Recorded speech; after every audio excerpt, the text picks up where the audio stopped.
boa noite a todos. Eu estou aqui com o professor Jorge Bielchini, que é médico, professor do Departamento de Medicina aqui da PUC-Rio, coordena o Núcleo de Inovação e Tecnologia em Saúde, pós-graduação em Medicina Interativa e pós-graduação em Práticas Contemplativas e Mindfulness aqui na PUC, né? Jorge, já te agradeço pelo seu tempo e sua generosidade de estar aqui com a gente, e eu queria dar aí a sala para você. Fique à vontade. Muito obrigado. Obrigado, Ricardo. Bom, boa noite a todos. Eu vou compartilhar a tela aqui dos slides. Bom, então essa aula que nós vamos ter agora é sobre esse tema que tem sido, assim, conversa, né, de alguns anos para cá, principalmente, em vários círculos, entre várias pessoas. A palavra que predomina é a palavra em inglês, justamente, isso no mundo inteiro. E aí nós vamos poder explorar várias coisas relacionadas a esse universo, né?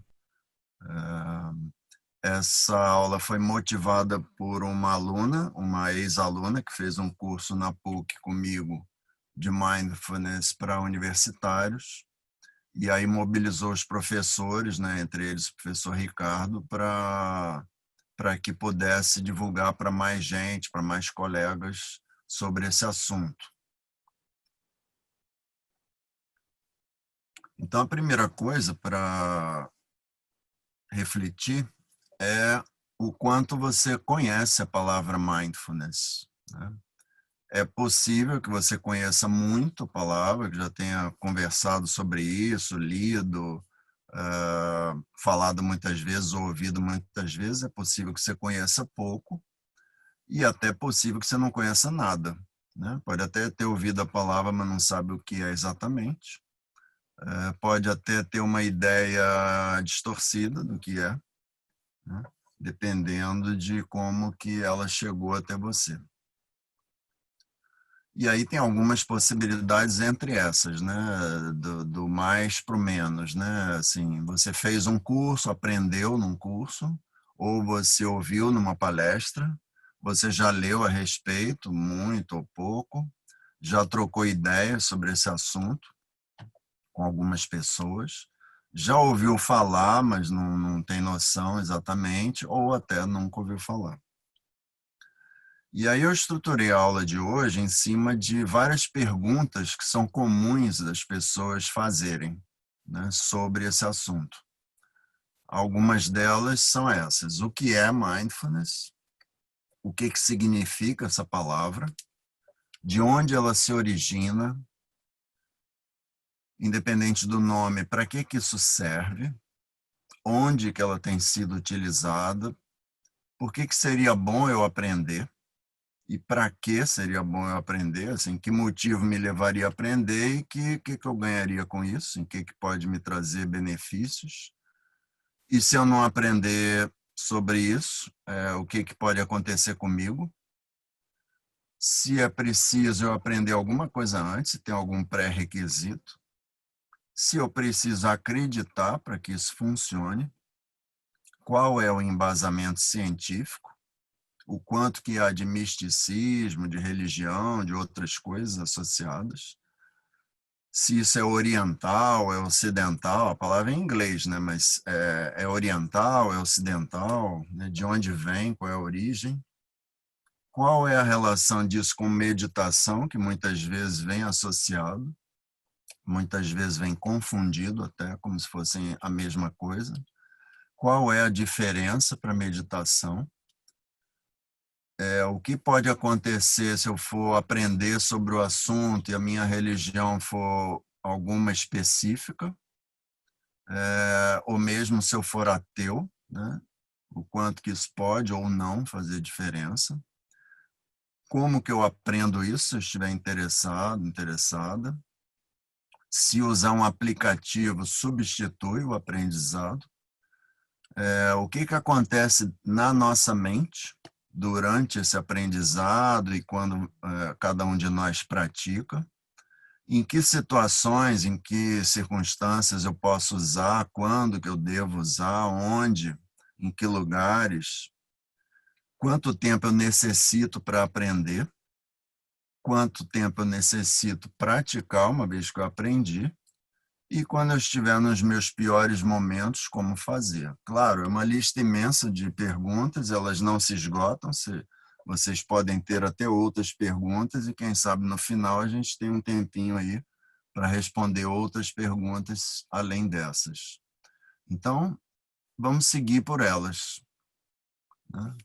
A primeira delas, o que é mindfulness, né? Assim, porque as pessoas falam muitas coisas, até escrevem coisas, mas não necessariamente com precisão, né? E claro que há maneiras mais complexas, até acadêmicas, de definir o que é, mas assim, de maneira bem simples e precisa, correta, o que nós podemos dizer é que mindfulness é uma prática mental. É alguma coisa que você pratica com a sua mente, usando a sua mente. Daí a palavra mind, né, nesse termo em inglês. Então, é algo da mente e que você pratica. Mas não só é isso, né? É também um modo, uma maneira de você aprimorar a sua mente. É uma prática que você faz na sua mente para aprimorá-la. É também um modo de usar. Uma vez que você aprendeu e aprimorou, você passa a ter uma maneira nova de usar a sua própria mente. E com isso, algumas consequências, né, alguns benefícios. Entre esses benefícios, se torna um modo de você potencializar o seu desenvolvimento pessoal. Passa a ser como algo que pode ser acrescentado ou associado a mais alguma coisa, e aí a gente pode depois explorar algumas dessas, vamos explorar. E mindfulness é um potencializador disso. Bom, para que serve? Também de maneira muito simples, uma maneira de dizer para que serve é estresse. O que é estresse? Nós temos o estresse igual a todas as espécies animais, que é um estresse rápido, né? Assim, imaginem um animal que de repente percebe que tem um outro animal maior que está querendo agredir, se alimentar dele, né? E aí esse animal entra num estado de alerta, né? E isso é um estresse, porque estresse vem da palavra em inglês stress, que é esforço, né? Então há subitamente um esforço, né, em que aquele ser vivo se prepara para uma ação, e isso é um estresse. O que acontece na natureza? Isso dura pouco tempo. Depois de algum momento, existe algum caminho, alguma solução. Obviamente, se o animal morrer, acabou tudo, mas ele sobrevivendo, que é a maior parte dos casos, esse estresse vai se dissipando. No caso do ser humano, e particularmente no caso do ser humano, nós temos essa modalidade do estresse, mas nós temos uma outra que é própria de nós humanos, que é o chamado estresse crônico, né? Cronos, de tempo. É um estresse que dura, né? Então, por exemplo, nenhum animal vai ficar estressado porque daqui a 6 meses vai fazer um concurso, vai fazer uma prova, vai submeter um projeto, e assim sucessivamente, seja no campo afetivo, seja no campo profissional, em qualquer campo que seja, político, econômico, né? O ser humano se estressa cronicamente, ou seja, um estresse sustentado, né? Ele não se reduz, ele persiste dias, semanas, meses, eventualmente até anos, né? E isso é totalmente diferente dos animais. É claro que os animais domésticos, aqueles que convivem com o ser humano, eventualmente podem até adquirir essa maneira nova de ficar estressado. E isso tem uma consequência muito danosa. Esse estresse sustentado tem uma consequência muito danosa, porque, na verdade, nós fomos preparados biologicamente para estressar, e isso faz parte da nossa constituição, da nossa natureza, e desestressar num tempo relativamente rápido. Nós não fomos preparados para nos mantermos estressados. E aí é que está o X da questão. Então, mindfulness é benéfico para todas as formas de estresse, não importa qual, onde, que origem. Então, o estresse físico, né, que afeta o seu corpo, o estresse emocional, muitas vezes, quase sempre, ligado às suas relações sociais, o estresse cognitivo, intelectual, onde quer que ele se manifeste, qualquer que seja a origem, né? Mindfulness é um recurso que nós temos que nos auxilia, e bastante, e isso tem vários trabalhos científicos que mostram isso, a reduzir significativamente esse estresse.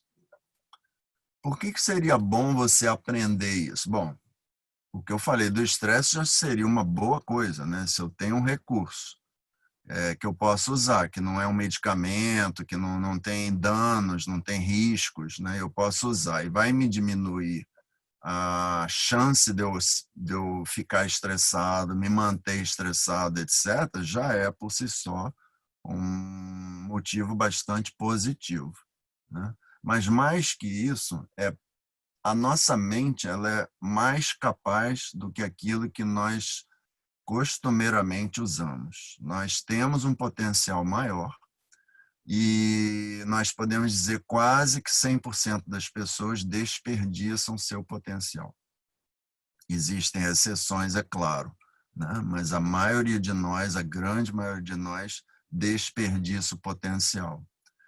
E esse é um recurso que ajuda a utilizar e ampliar o seu potencial. Quando você desperdiça seu potencial, na verdade, você está desperdiçando sua vida, né? Porque você está passando a sua vida, né? E você não está indo à sua capacidade máxima, né? Utilizando as suas qualidades no que elas poderiam se tornar, né? E o tempo vai passando.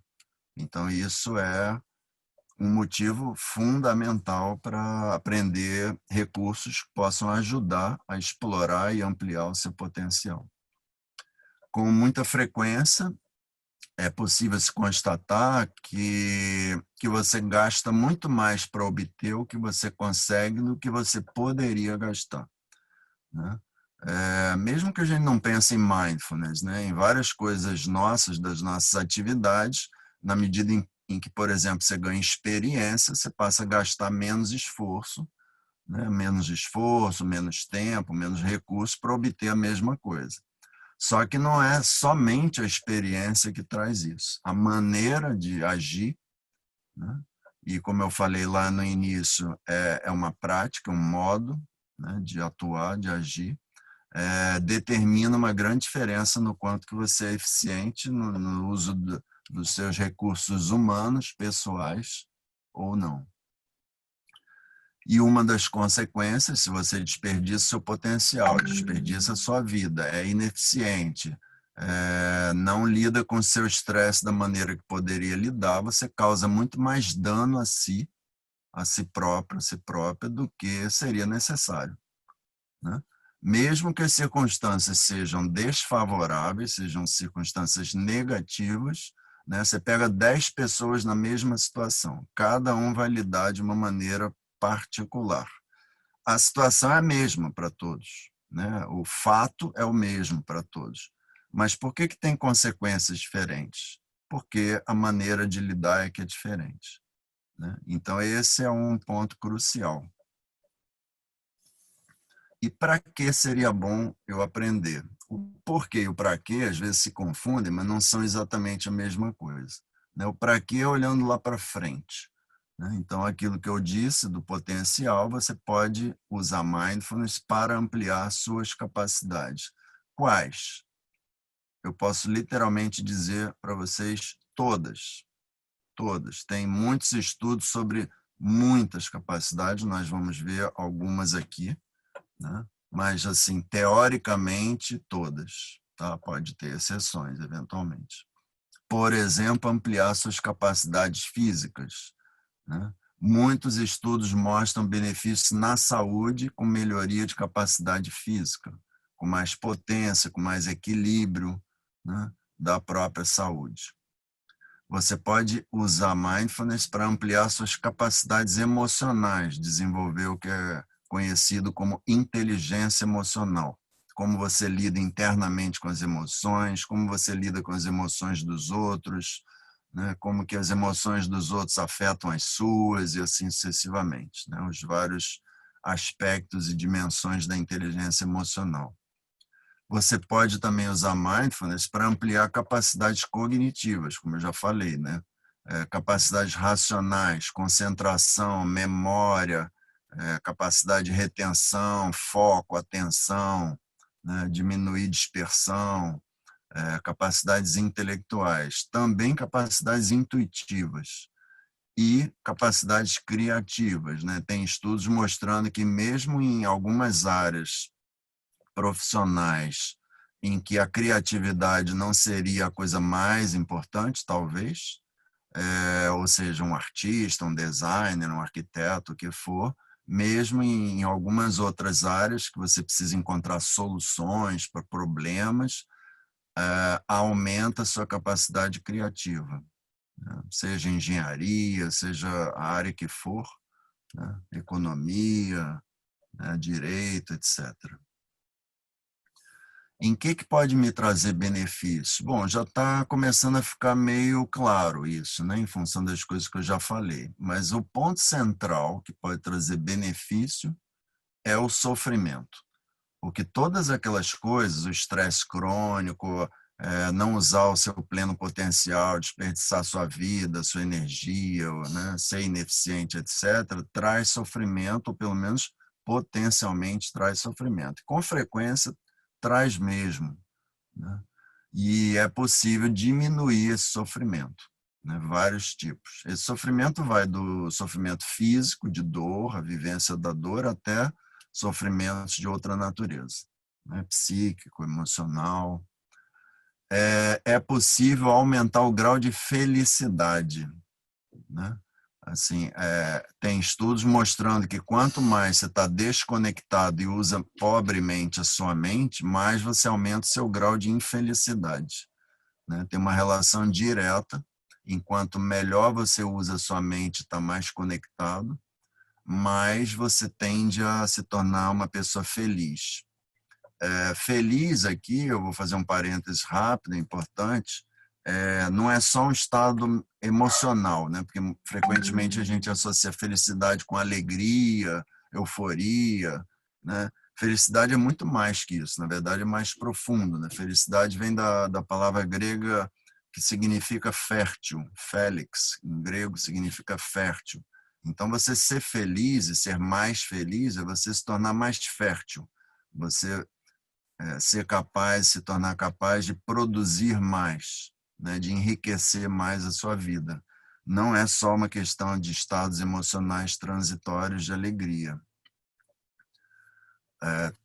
Você pode aumentar os benefícios na saúde, já falei isso, no bem-estar, né? Isso em vários aspectos. Tem estudos em quase tudo que vocês possam imaginar em termos de problemas de saúde, em todas as faixas etárias, desde o pré-natal das grávidas até o final da vida, né? Passando por todas as etapas da vida, todas as idades, né?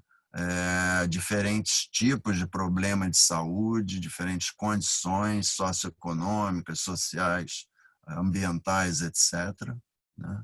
Então, esses benefícios são incontestáveis, né? E o seu próprio desenvolvimento, ampliar o seu próprio desenvolvimento em várias esferas, né? Onde ela tem sido utilizada, ou pelo menos onde ela tem sido mais utilizada. É óbvio que encabeça a saúde, né? Por todos esses motivos que eu já falei. Tem sido muito utilizada. Na verdade, essa palavra mindfulness e o primeiro programa de mindfulness foi criado exatamente num hospital nos Estados Unidos, na cidade de Boston, com pacientes, né? Não vou entrar em detalhes, senão a gente não avança nos assuntos, mas assim, foi usado num hospital, isso tem 41 anos, né? Foi quando realmente começou a se utilizar essa palavra e cada vez mais amplamente. Depois isso se expandiu para outros campos da própria saúde e para vários outros campos além da saúde. Um campo fundamental que veio se expandindo já no início da década de 90 e cada vez mais foi o campo da educação. Nós podemos encontrar estudos de todos os níveis educacionais, do pré-escolar, do nível fundamental, nível secundário, né? Ensino fundamental, secundário, universitário, pós-graduação, assim, todos os níveis educacionais têm trabalhos sobre os benefícios na educação, seja para os professores, seja para os estudantes, né, de diferentes maneiras, né, e tendo aqueles benefícios que eu já adiantei para vocês. No trabalho, né, todas as grandes companhias, por exemplo, de tecnologia da informação, né, elas começaram a ter programas de mindfulness dentro das próprias empresas, né? Fora esse setor, várias outras empresas, né, de diferentes setores também começaram a prover aos seus funcionários, aos seus empregados, práticas, aprendizados de mindfulness, porque traz vários benefícios, alguns até diretos para a própria empresa, porque a pessoa fica mais produtiva, adoece menos, se ausenta menos, enfim, tem vários benefícios até que a empresa ganha com isso, até financeiramente, mas ao mesmo tempo aumenta engajamento, aumenta motivação, aumenta relações mais harmônicas entre as pessoas, enfim, traz vários outros benefícios que também são ótimos para cada um, cada pessoa que aprende e pratica, né? Na área dos esportes também, né? Começou especificamente no tênis, depois foi para o basquetebol, na Liga Norte-Americana, isso nos anos 90, né? Um dos times que não vinha ganhando campeonatos fez algumas mudanças, entre elas contratou um instrutor de mindfulness, treinou os atletas e aí no ano seguinte ganhou o campeonato e continuou bem, né? E aí os outros times começaram a adotar isso também, depois foi se espalhando para várias modalidades esportivas. No campo da justiça, né? Isso mais recentemente, em alguns países isso é adotado no sistema de justiça, né? Com benefícios para todos os atores sociais envolvidos, né? Os juízes, os advogados, os promotores, os réus, as famílias dos réus, enfim, tem aplicações para vários públicos diferentes. E na área militar, né, na área militar barra policial, né, nas forças de segurança, vamos dizer assim, em que isso já foi aplicado também até com treinamento online, né, seja presencial ou online, já há vários anos, com benefícios, né? Porque se vocês imaginarem um agente de segurança mais centrado, mais equilibrado, que utiliza mais plenamente suas capacidades, a chance de erro é menor, o estresse é menor, você tem vários benefícios, né?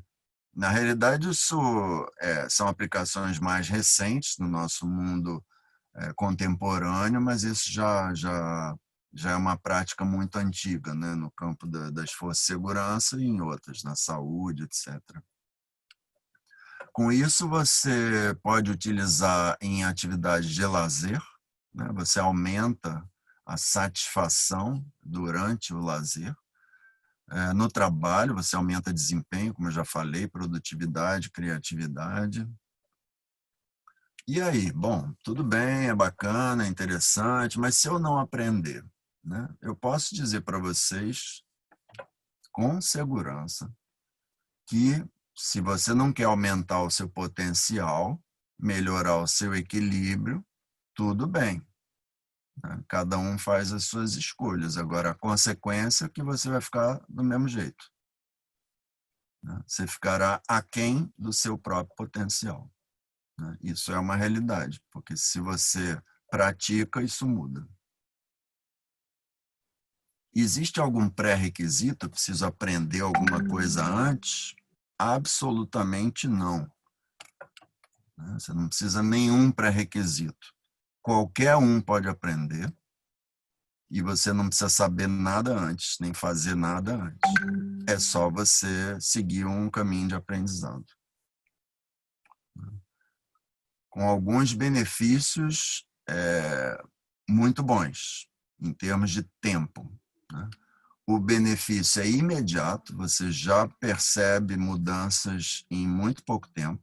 Ele é instantâneo, quando eu faço a diferença aí de imediato e instantâneo, é que o instantâneo é assim, é no momento de uma prática e logo após essa prática você sente a diferença, isso é perceptível, isso é mensurável por instrumentos científicos de diferentes tipos, né, com eletroencefalograma, eletrocardiograma, ressonância magnética, enfim, de várias maneiras, isso é mensurável. E esse benefício é duradouro, isso dura.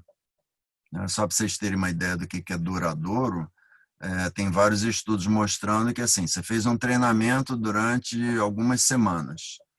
A maior parte dos treinamentos, eu vou falar isso mais adiante, dura em torno de algumas semanas, né? Para você saber o básico para você poder usar, que nem assim, aprender a andar de bicicleta, aprender a patinar, né? Coisas assim. Você não está querendo ser um atleta, né? Está querendo saber isso num grau assim maior do que a maioria das pessoas. O benefício é duradouro porque se você para e as pessoas são avaliadas depois, esse benefício se mantém. É muito semelhante à atividade física, né? Assim, várias coisas até de mindfulness dessa área são semelhantes à atividade física. Você não cai de repente, né? Isso tem uma curva que vai decaindo lentamente e que rapidamente você pode alavancar a curva de novo na medida em que você voltar a praticar.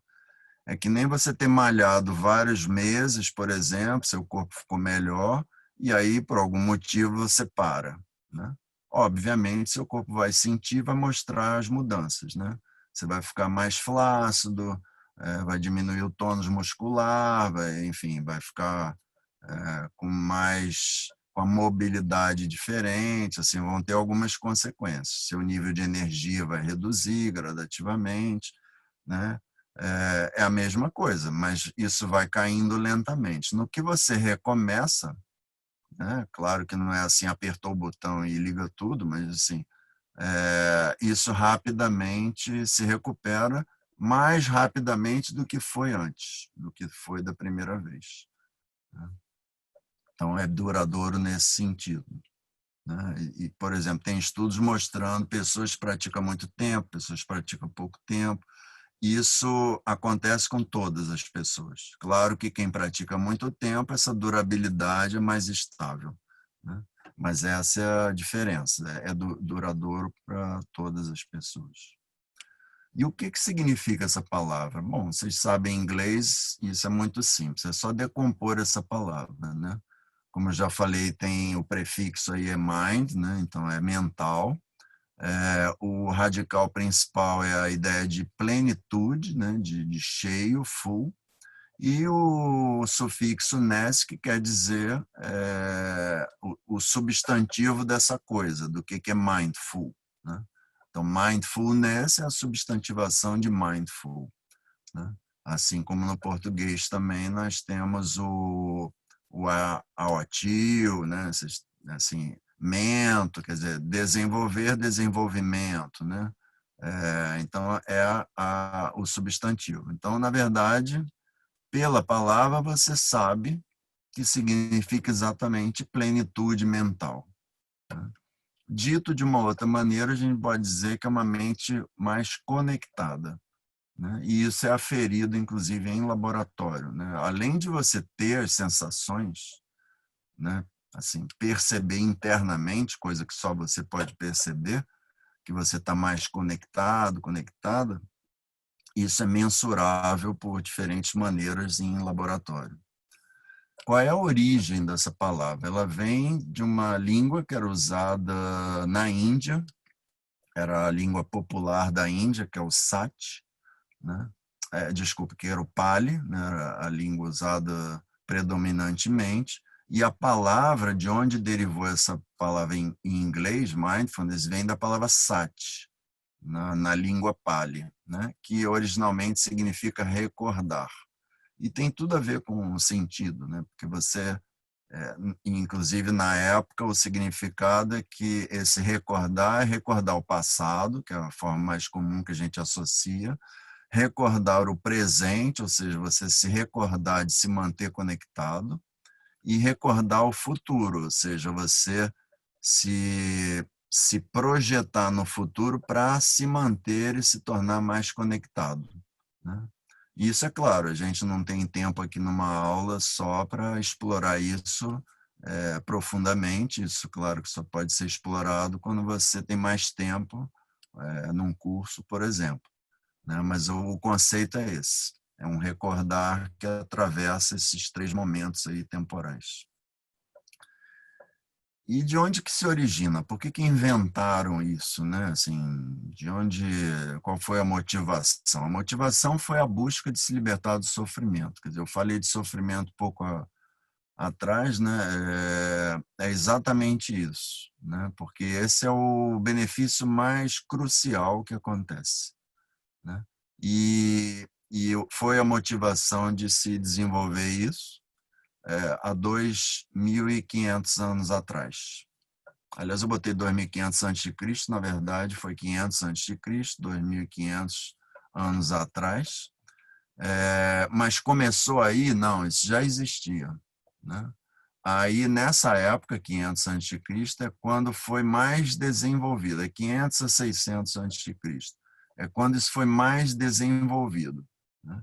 Principalmente na Índia, mas também na China, no Egito, né? Em alguns outros locais, em algumas outras culturas, isso foi sendo desenvolvido, e onde isso frutificou mais foi na Índia.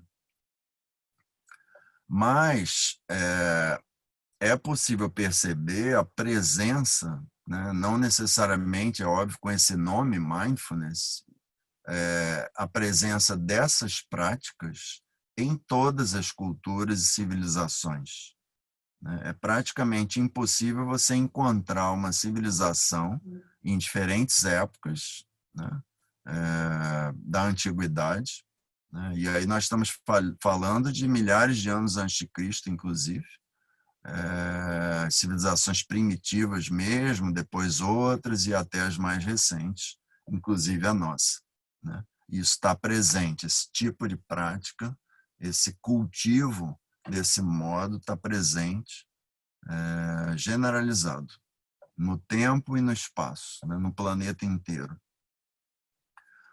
Bom, mas isso é realmente interessante. Eu preciso acreditar nisso para poder funcionar? Não.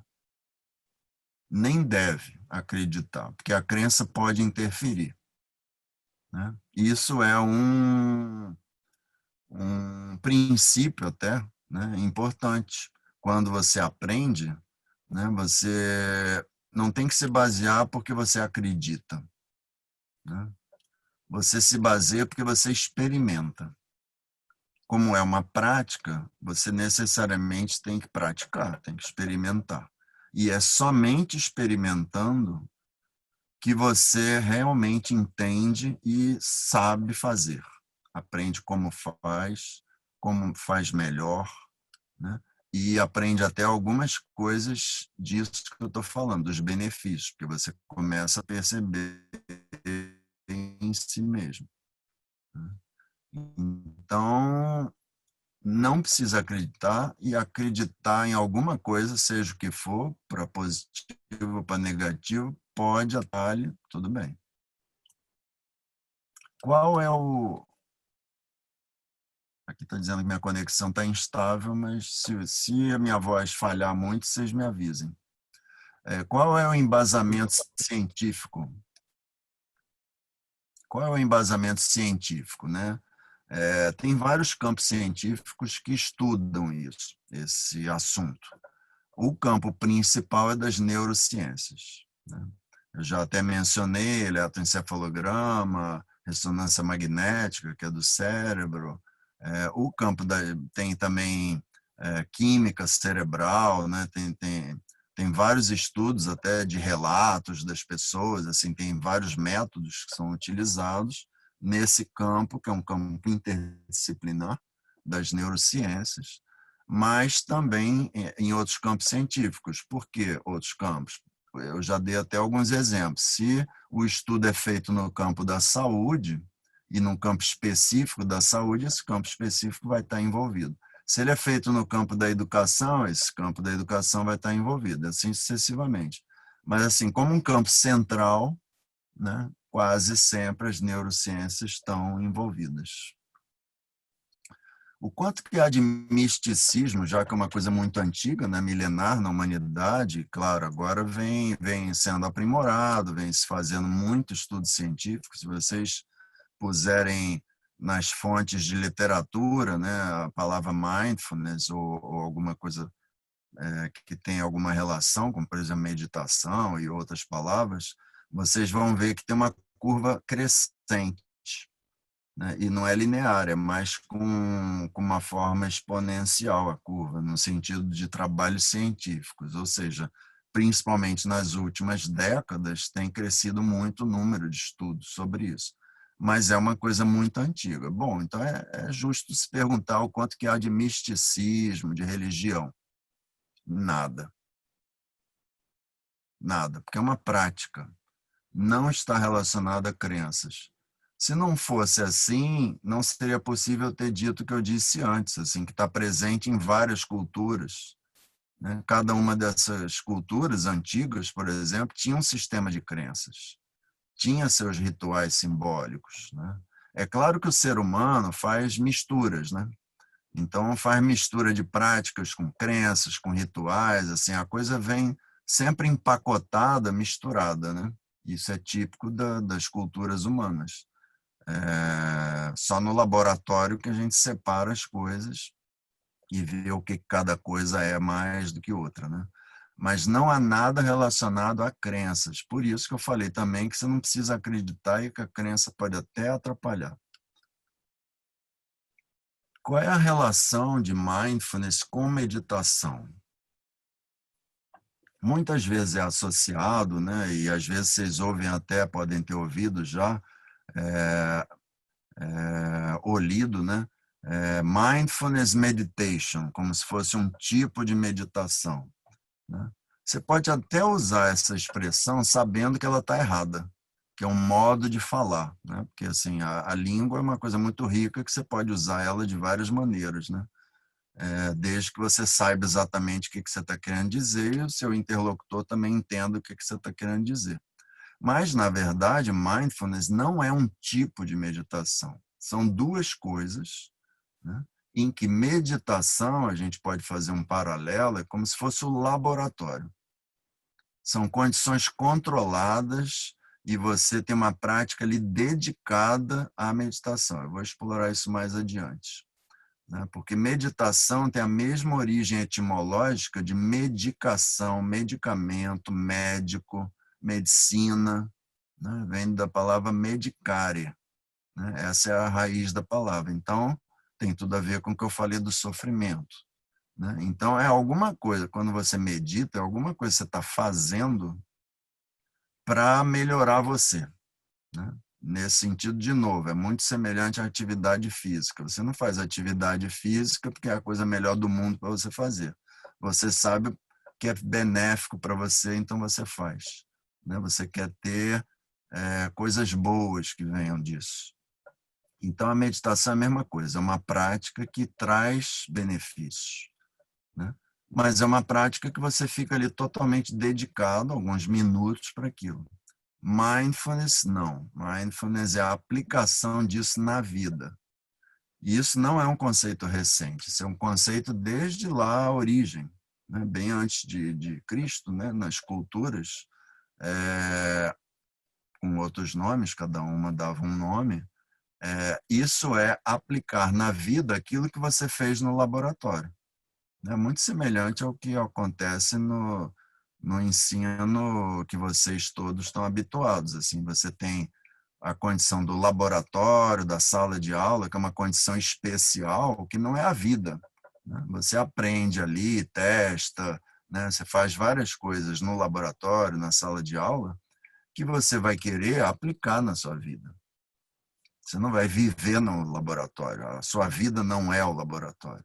Então, é o mesmo sentido, né? É uma prática controlada, a meditação, e mindfulness é uma prática distribuída na sua vida, daquilo que você praticou no laboratório. Então, essa é a diferença. Mindfulness, você utiliza o mesmo aprendizado em condições não controladas, na sua vida cotidiana. Essa é a diferença fundamental.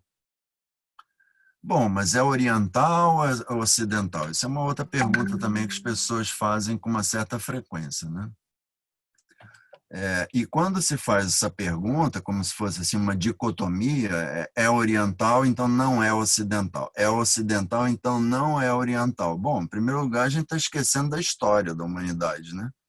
Porque todas as bases dos nossos conhecimentos atuais, né, e eu já estou falando de alguns séculos para cá, todas as ciências, elas vêm do Oriente, elas vêm das grandes civilizações que, para nós, ocidentais, nós colocamos no Oriente, né?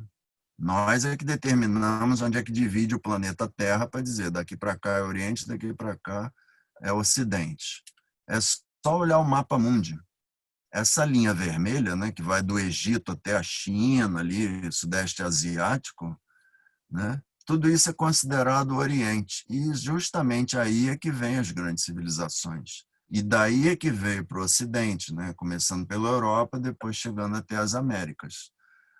Então, é uma pergunta que deixa de ter sentido, porque todo o nosso conhecimento, se ele é antigo, se ele tem bases antigas, ele é oriental, ele vem do Oriente, né? E ele vai se modificando no Ocidente, mas assim, não é uma dicotomia, ou é uma coisa ou é outra.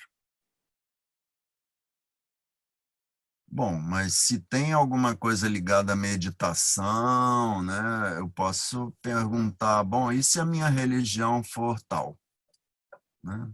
Se eu sou cristão, judeu, muçulmano, né, enfim, eu pratico candomblé, eu sou, né, assim, qualquer que seja, né, a sua orientação religiosa. Se é uma ciência, isso é uma ciência, e se isso é uma prática, ela é totalmente compatível com todas. Novamente, eu faço a analogia com a atividade física. Qual a relação de fazer ou não fazer uma atividade física por causa da sua religião? Você vai correr, você vai nadar, você vai fazer musculação, vai fazer pilates, yoga, o que for. E qual a relação disso com o seu credo, com a sua religião? Não existe. Não existe. E se eu for ateu? Mesma coisa, porque não tem a ver com crença, não tem a ver com sistema de crença, com sistema de símbolos, com sistema de rituais, com comunidades religiosas, não tem relação, né? E não religiosos também, assim, tanto faz, não faz a menor diferença. E como é que eu aprendo isso? Como você aprende todas as outras coisas, né? Matemática, geografia, direito, medicina, arquitetura, o que for, você aprende fazendo curso, né? Você precisa treinar, você precisa desenvolver um treinamento teórico e prático. Aí muitas vezes se pergunta isso, né? E um aplicativo, porque existem alguns, e um aplicativo substitui um curso, um outro modo de aprender? Obviamente que não, vocês todos estão fazendo curso na PUC, por exemplo. Existe alguma possibilidade de um aplicativo substituir o seu curso? Ou um conjunto de aplicativos, por melhor que seja? Bom, pode ser que daqui a algumas décadas isso mude, mas até o momento é claro que não, né?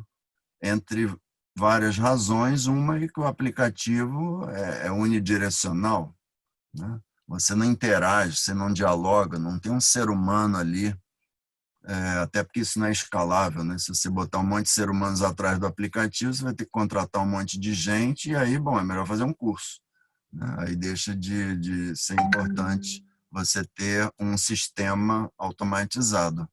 Agora, como várias áreas, um aplicativo pode ser um bom complemento, isso sim, como um recurso de apoio, né? Além do que, na medida em que você aprende alguma coisa e não usa um sistema informatizado como um aplicativo, você tem autonomia, né?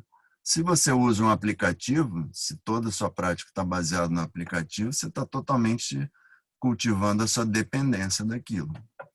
Então, nada contra, mas cada coisa com a sua importância no seu lugar, né? O que acontece dentro da mente, né, no nosso cérebro, especificamente, durante o aprendizado, durante a prática? Aí tem várias coisas. Eu trouxe algumas aqui que são algumas das mais significativas, né? Em primeiro lugar, uma das coisas... Bom, você muda as suas ondas cerebrais. Isso é bastante comprovado, né? Você começa a prática, você sai das ondas cerebrais com predomínio de ondas beta, que é o que a gente está nesse momento, pelo menos a maior parte de nós. Você começa a produzir mais ondas alfa, que acompanham o estado de relaxamento, etc. E a partir de um determinado ponto, você começa a produzir uma onda que tem um comportamento diferente no cérebro, que são as ondas teta, que não estavam presentes, que normalmente na sua vida elas não estão presentes. Porque geralmente o que a gente conhece, se a gente nunca desenvolveu além do nosso nível básico mental, o que a gente conhece são dois estados, alfa e beta, né? Quando isso começou, né, as primeiras medidas elétricas do cérebro, o que faziam? Botava a pessoa deitada, botava os eletrodos na cabeça, aí a pessoa deitada ali, bem recebida e tudo, ela ia relaxando, e aí o padrão predominante era um determinado, e aí eles não sabiam o que era aquilo. Bom, vamos dar um nome, alfa, primeira letra do alfabeto grego. Aí, durante o experimento, e aí, fulano, tá tudo bem aí? Aí a pessoa ficava mais ativa, aí mudava o padrão cerebral. Bom, a gente também não sabe o que é isso, vamos dar o nome da segunda letra, beta. E é exatamente isso, né? A letra alfa passou a denominar estados de relaxamento, quando a gente está perto de dormir, ou recém-acordando, ou cochilando, né? E a onda beta, essa predominância, né, da onda beta é quando a gente está ligado, está fazendo alguma atividade, fazendo um raciocínio, enfim. Mas essa onda teta, ela é uma novidade, e ela surge justamente quando você já está avançando num ponto da sua prática. Outra coisa que acontece é que as áreas cerebrais começam a sincronizar mais entre elas. Elas começam a trabalhar mais agregadamente, né? Elas se juntam sincronicamente, ao mesmo tempo, né? Todas aquelas ondas cerebrais elétricas são as descargas elétricas dos neurônios, né? Que são bilhões, e aí as áreas vão sendo ativadas, e quando as ondas vêm juntas, significa que aquelas células estão trabalhando reunidas, elas estão trabalhando juntas, fazendo alguma atividade que elas estão associadas. Então, um dos efeitos que acontece é aumentar a sincronia, o que mostra que você está conectando mais internamente as áreas do seu cérebro.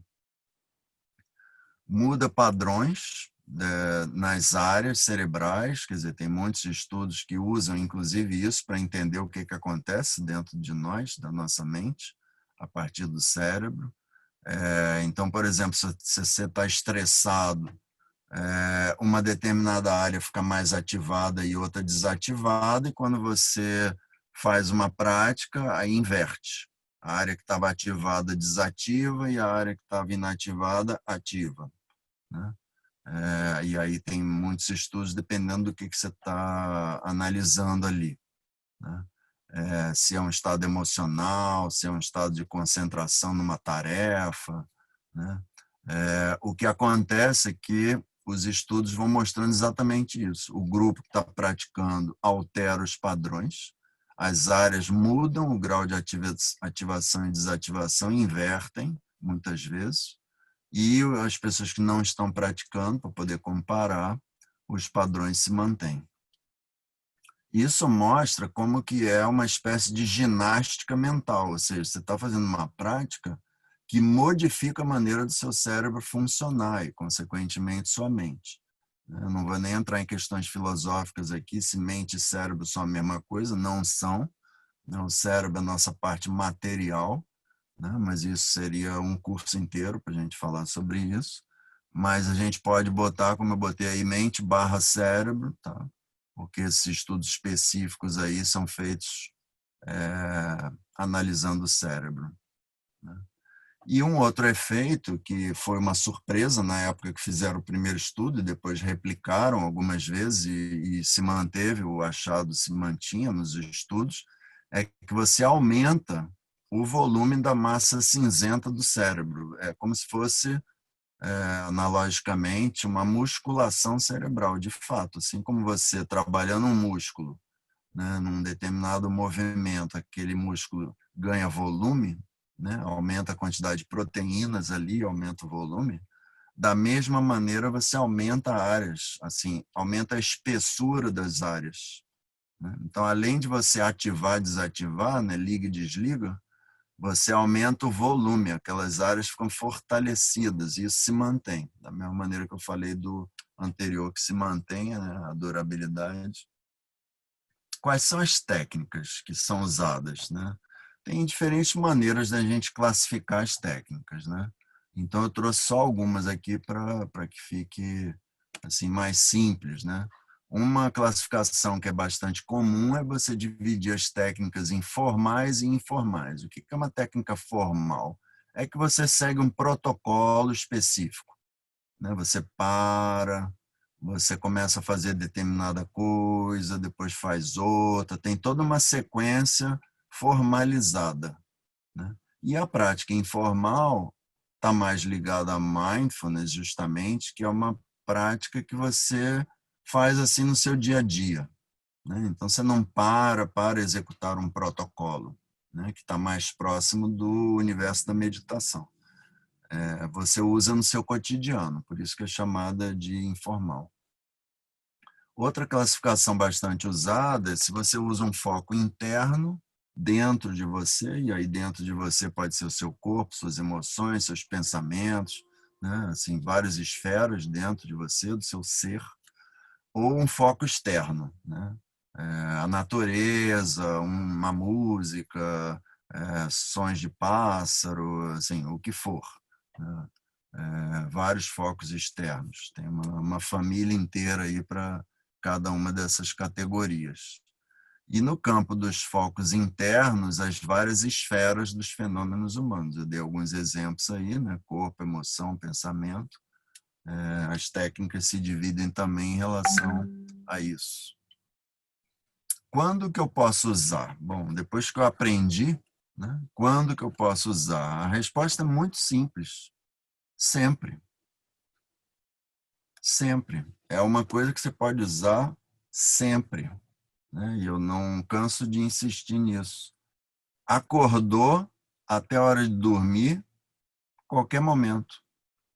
Todas as situações da vida, todas, absolutamente todas. E vai modificar a maneira como você vai lidar com a situação quando você estiver utilizando o que você aprendeu. Tanto as situações habituais, as mais habituais, corriqueiras, quanto as situações excepcionais. Momentos estáveis e momentos críticos. E, especificamente, se você quiser cultivar seus potenciais, naquelas que você quer mudar, que você quer ter um ganho. Onde a mesma coisa.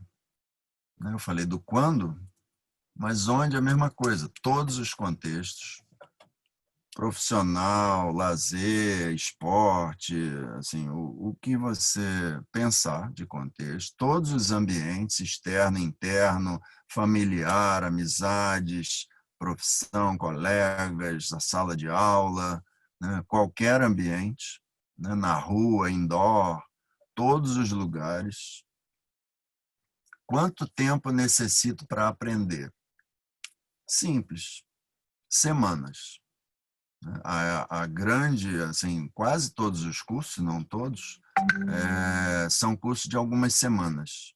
Aí varia, claro, de acordo com como o curso está organizado, mas em algumas semanas, o que significa que pelo menos um mês é o mínimo, né, para você aprender suficiente, né? Não é um curso assim rapidinho que você vai aprender mais ou menos. Se você quer aprender direito, você precisa de algumas semanas. Você pode ter curso um pouco mais longo, de 2, 3 meses.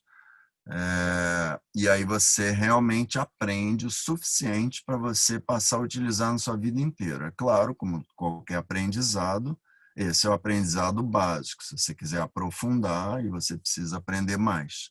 Mas com isso, né, você já tem todo o ferramental necessário para realmente ter todos aqueles benefícios que eu falei anteriormente. Quanto tempo, depois que você aprendeu, quanto tempo você necessita praticar? Cada vez, minutos.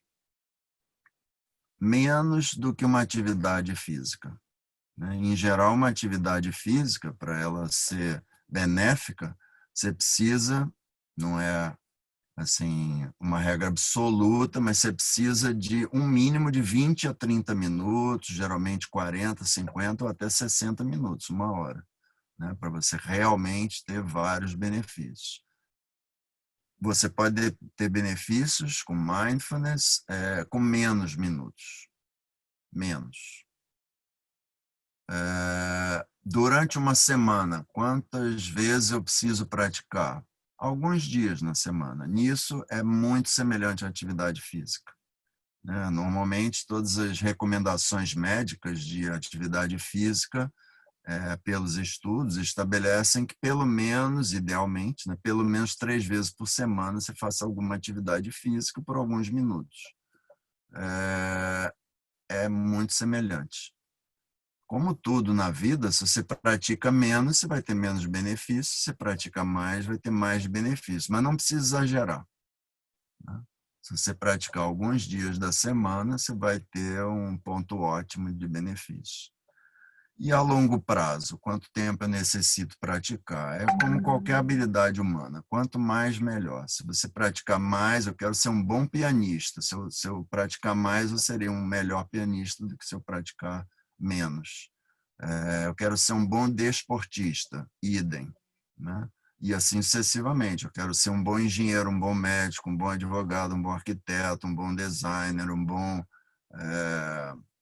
sociólogo, assim, qualquer área. Quanto mais você se dedica, melhor você se torna.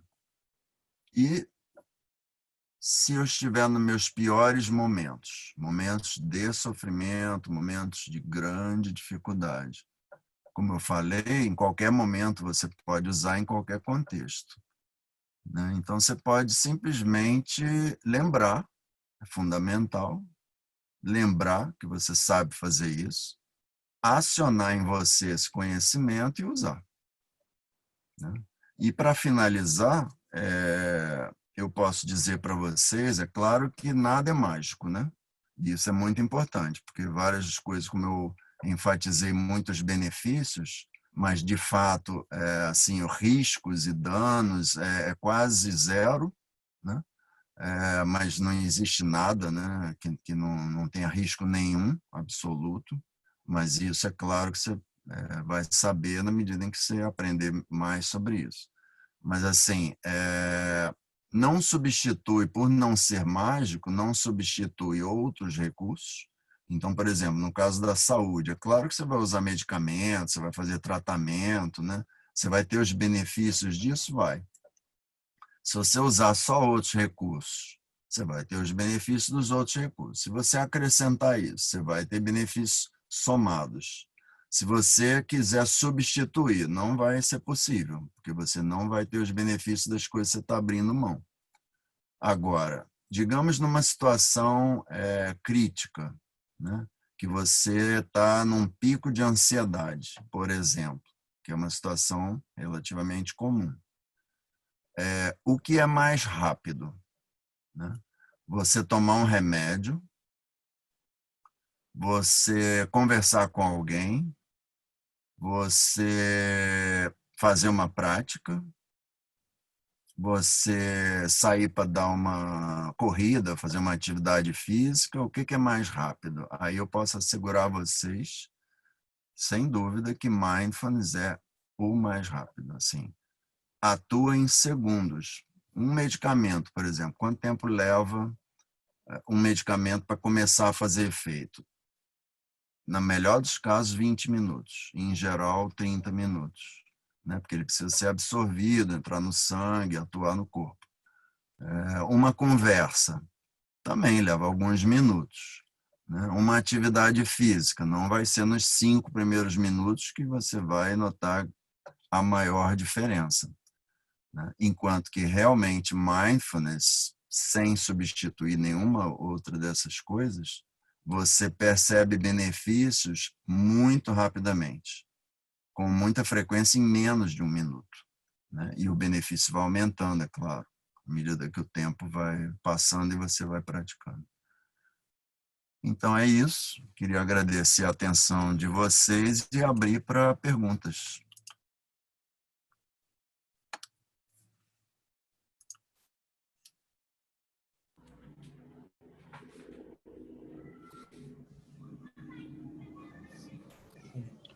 Grande Jorge, até enquanto o pessoal tá se preparando para perguntas, primeiro, muito obrigado. Eu acho que foi muito bacana nessa semana de acolhimento a gente está fazendo essa sessão aberta para os alunos. A gente está gravando e vai compartilhar logo em seguida. Eu tenho até uma provocação que estavam me falando no chat, é que daria um excelente podcast.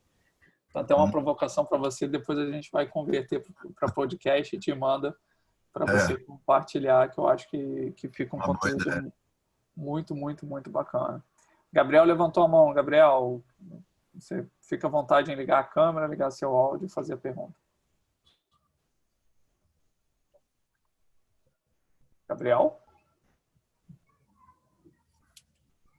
Eu acredito que seja outra pessoa com o nome de Gabriel. Não consegue ligar o áudio. Então... Foi, o Gabriel. Consegui agora ligar. Ah, bacana. Oi, professor, boa tarde. Você falou muito da parte de meditação, mindfulness, né? Você falou mais da prática em geral, sem focar na parte de meditação. Mas pensando agora na parte da própria meditação, eu conheço uma chamada transcendental, que não sei se é muito parecida com a mindfulness, que é uma mais de mantra e tal. Você sabe a diferença? Não é. As meditações são toda uma família, né? Só para vocês terem uma ideia, há mais de 1000 anos antes de Cristo já tinha um livro que tinha mais de 100 tipos de meditação. Então já é um conhecimento assim vastíssimo e de lá para cá só aumentou. A meditação transcendental é uma escola de meditação, né? E que um dos recursos principais que usa é exatamente os sons, né? Os mantras, né? Que são sons que você emite, que não só tem um significado, ali são palavras, né? Em sânscrito, como também produzem efeitos em você, de diferentes tipos. Só que quando você vai para o terreno de mindfulness, você não usa os mantras. Porque se mindfulness é aplicação na vida diária, digamos que você está no meio de uma aula e está estressado, você vai começar a cantar um mantra? Não dá, é incompatível. Então você tem que usar outros recursos, entendeu? Digamos que você agora é professor, né? Eu sou seu professor, no meio da aula eu fiquei estressado, eu vou parar a aula e vou cantar o meu mantra. Assim, nada contra a meditação transcendental, tem estudos também que mostram vários benefícios, como vários outros tipos de meditação, mas algumas técnicas, elas são compatíveis com a vida cotidiana, outras não são, né? Então, todas essas que usam cânticos, se você quiser fazer uma posição com seu corpo, juntar as mãos, etc., ela muito frequentemente não é compatível com a sua vida habitual. E você não precisa usar essas formas. Se você quiser praticar assim, como meditação mesmo, assim, parou, aí vai gastar ali 20 minutos, 30 minutos, ok, na sua casa ou em algum ambiente, ok. Né? Mas aí você não está no seu cotidiano, né? Você está ali se isolando, é que nem eu vou malhar, eu paro tudo que eu estou fazendo, vou malhar. Né? Mas se você está malhando e você quer bater papo, entrar na internet, tudo ao mesmo tempo malhando, você não vai fazer nenhuma coisa nem outra direito. Então, assim, tem coisas que são mais compatíveis, outros não, e outros são incompatíveis. Acho que eu devo ter respondido sua pergunta. Entendi. Mas você pode me dar um exemplo de como que é a mindfulness, um exemplo rápido de como é que é Sim, a prática? com certeza. Eu até tinha pensado em incluir isso na aula, mas foi bom você fazer essa pergunta, né? Porque eu não incluí porque tiraria um pouco o fluxo do que eu fui apresentando, né? Claro que tem várias técnicas, né? Mas algumas são muito simples mesmo, muito simples. Eu vou dar exemplo de 3, tá? Que vocês já podem até, sem ter feito o curso, vocês já podem até começar a tentar praticar, né? Claro, se você não estiver conseguindo algum efeito, é porque você não está conseguindo praticar direito. Aí você vai ter que aprender mais a respeito. Mas, assim, primeira prática que é básica para todas as outras é a presença, né? Tem um estudo que ficou bem famoso há poucos anos atrás, que foi até usado um aplicativo, né? A pessoa se cadastrava, baixava o aplicativo e tudo mais. Foi um estudo que foi feito com milhares de pessoas, né? E aí ela tinha que, de vez em quando, o aplicativo sinalizava ela, né? Dava um bip lá, sinalizava, e no momento que sinalizasse, ela tinha que responder 2 ou 3 perguntas, né? Assim, o que você está fazendo agora? E aí tinha uma lista razoavelmente grande de coisas mais comuns que você estava fazendo. Estou comendo, estou lendo, estou trabalhando, estou isso, estou aquilo. O quanto você está atento, ligado naquilo que você está fazendo. E eram 3. E quanto você está se sentindo num grau de bem-estar numa escala de X a Y, né? De 0 a não sei quanto. Então, você respondia essas 3 perguntas. Aí, daqui a pouco, bipava de novo. E, de vez em quando, você ia, ao longo de alguns dias. Isso gerou um banco de dados muito grande, um volume de dados bastante grande, e eles tiraram várias conclusões. Algumas delas, né? A média das pessoas estarem ligadas, dos seres humanos, né? Porque foi uma amostra bem grande, a gente pode até extrapolar para outras populações. A média das pessoas estarem conectadas, ligadas naquilo que estão fazendo. Claro que quando eu dou curso, na primeira aula eu faço essas perguntas e peço para as pessoas darem chutes, né, de resposta. Aqui a gente não vai fazer isso, assim, cada um tentar chutar quanto que é a média dos humanos em estarem ligados naquilo que estão fazendo. Já vou dar a resposta de imediato. É 50%. Na média, assim, em várias atividades, somando tudo, fazendo a média, né? A média de atenção, de conexão de nós medianos, né, é 50%. Primeira consequência disso, caramba, metade do tempo você está ausente. Na média, metade do tempo da sua vida você está ausente. Olha a implicação de uma conclusão dessa. Se você vive 80 anos, você vai estar presente 40. Entendeu? Assim, metade da sua semana de 7 dias, 3 dias e meio, você vai estar ausente, né? Isso é já por si só importante. E aí, claro, não vou entrar em detalhes, mas assim, aí as estatísticas mostravam lá para cada atividade, né? Para cada atividade, tinham atividades que o grau de conexão era maior e tinham outros que o grau era assim paupérrimo, né? Que a maior parte das pessoas estava desconectada mesmo, né? Então, a presença é a prática mais simples, né? Você procurar se manter presente, focado, atento, ligado, conectado, né? Tem várias palavras que a gente pode usar relacionadas a isso, tá? Tanto que às vezes até tentam traduzir para o português mindfulness como se fosse atenção plena, mas na verdade o conceito é maior do que atenção, porque não é só atenção, é conexão, é presença, né? Que é claro que usa a função mental da atenção, mas vai além disso. Então, você está realmente presente naquilo que você está fazendo, seja o que for. Você está namorando, você está presente. Você está vendo um vídeo, você está presente. Você está preparando um trabalho para a faculdade, você está presente. Você está fazendo uma prova, você está presente. Metade do tempo as pessoas não estão presentes, Gabriel. Então, pensa assim, digamos que a prova seja uma das atividades que estão ali no meio, né, perto dos 50%. Olha o desperdício e o risco que você está correndo.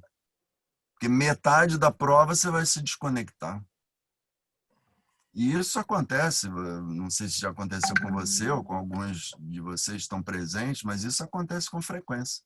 Uma aula, né? Uma aula que dura, sei lá, 50 minutos, mais ou menos, metade da aula, em média, pode ser que você esteja desconectado. Dependendo da aula, bem mais que isso. E, claro, dependendo da aula, bem mais ou menos, né? Vai depender, mas presença. Essa é a prática fundamental. Segunda prática, respiração. Isso está presente em todas as culturas, né? Aquilo que eu falei milenarmente, isso está presente em todas. Todas elas descobriram isso e ensinavam isso. Você ficar prestando atenção à sua respiração modifica o seu estado interno, né? Aumenta o seu foco, aumenta a sua presença, modifica o seu pulso, a sua pressão arterial, né, seus batimentos cardíacos, seu estado emocional, assim, só de ficar prestando atenção na respiração.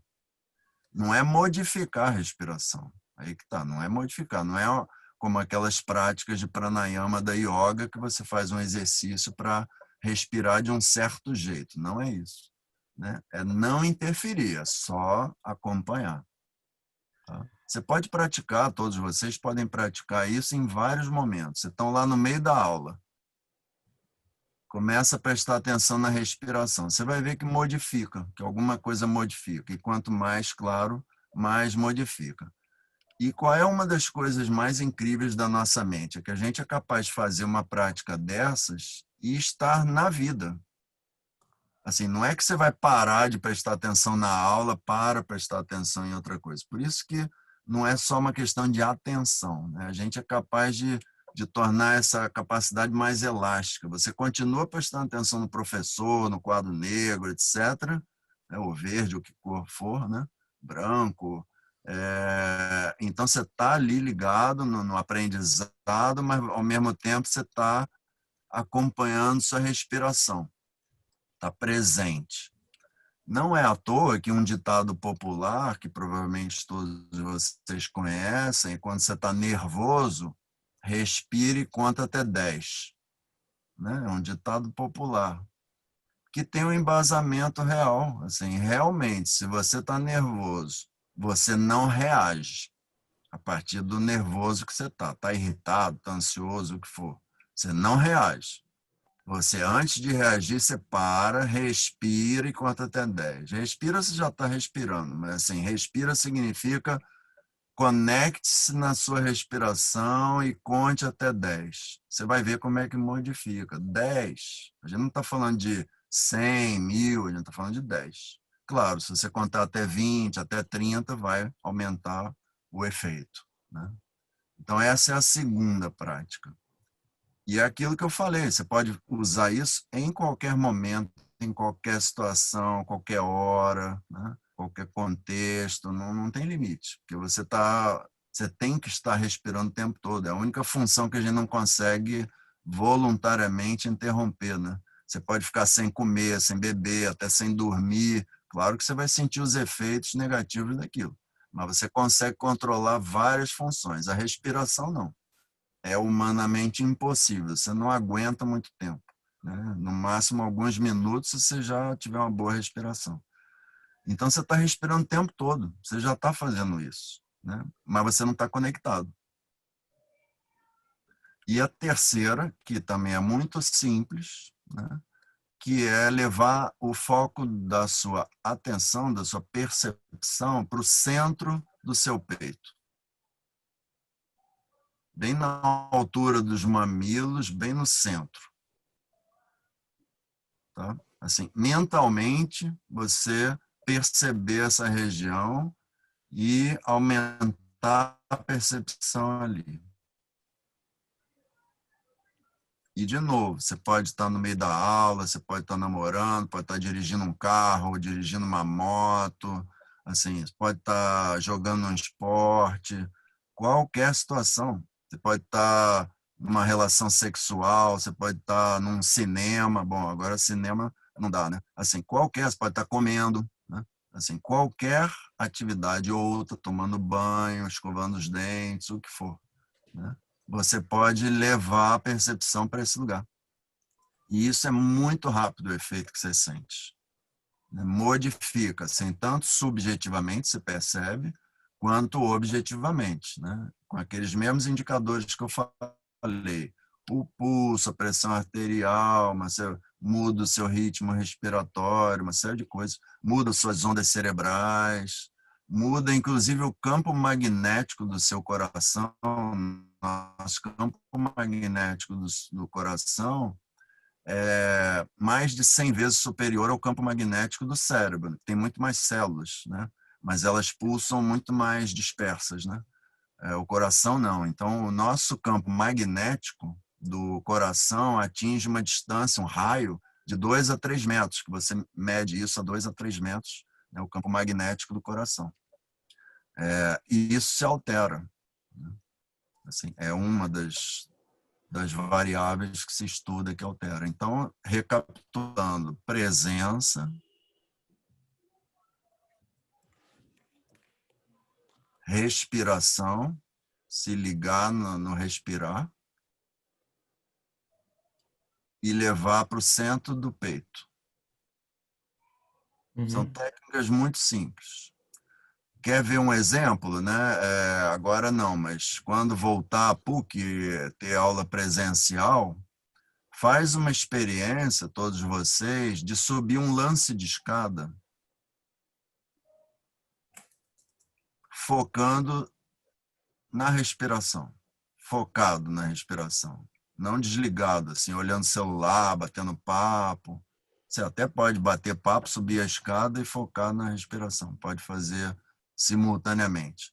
E você vai ver como é que você chega lá em cima na escada, como que muda alguma coisa. Para uns vai mudar mais, para outros vai mudar menos, mas você vai perceber uma mudança.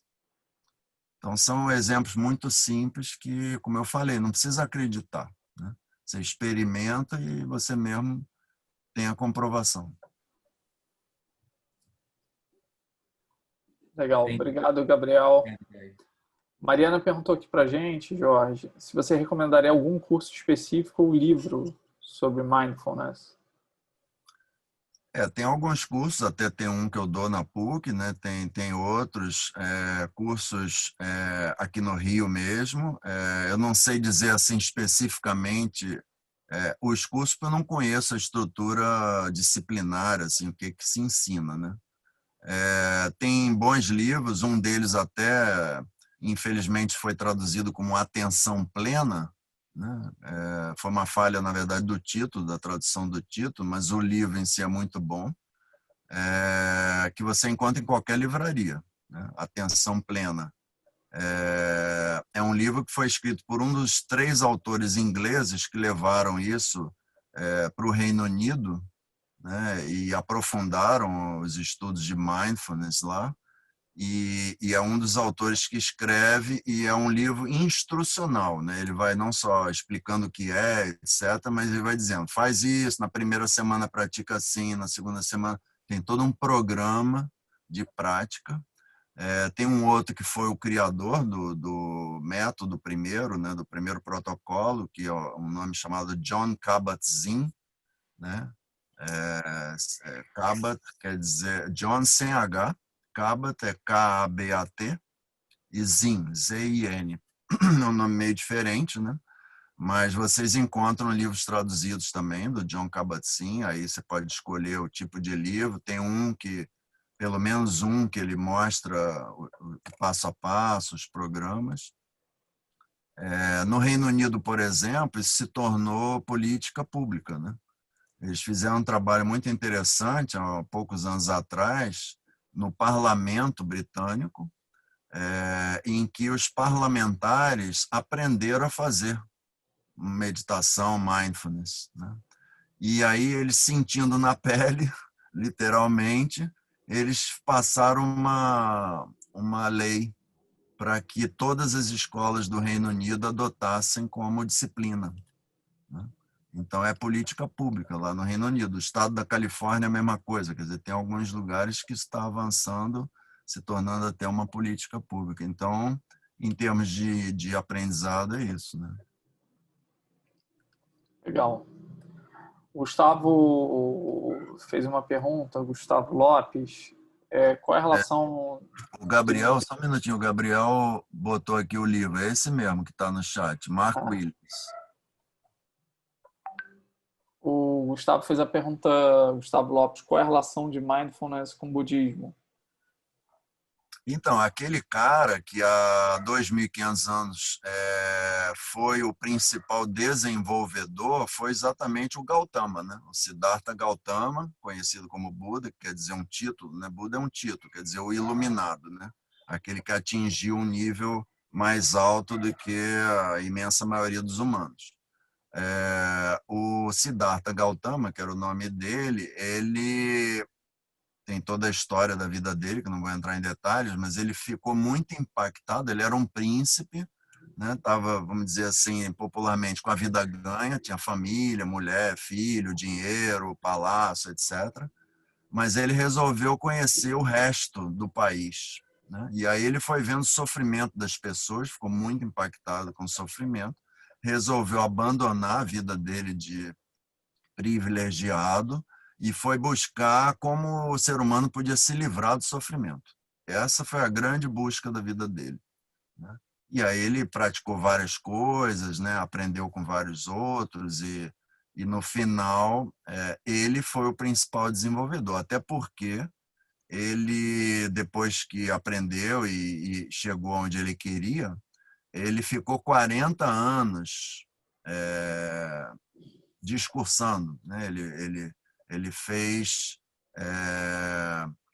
pronunciamentos públicos para todo tipo de público, né? Inclusive outros ricos e príncipes e o povão, assim, todo tipo de público.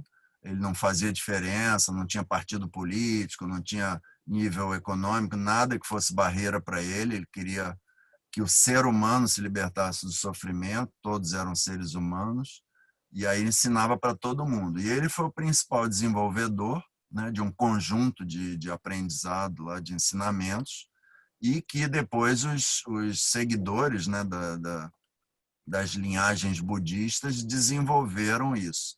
Mas, como eu falei, isso está presente em várias outras tradições, né? Quando a gente vai lá para trás, né? Centenas de anos atrás.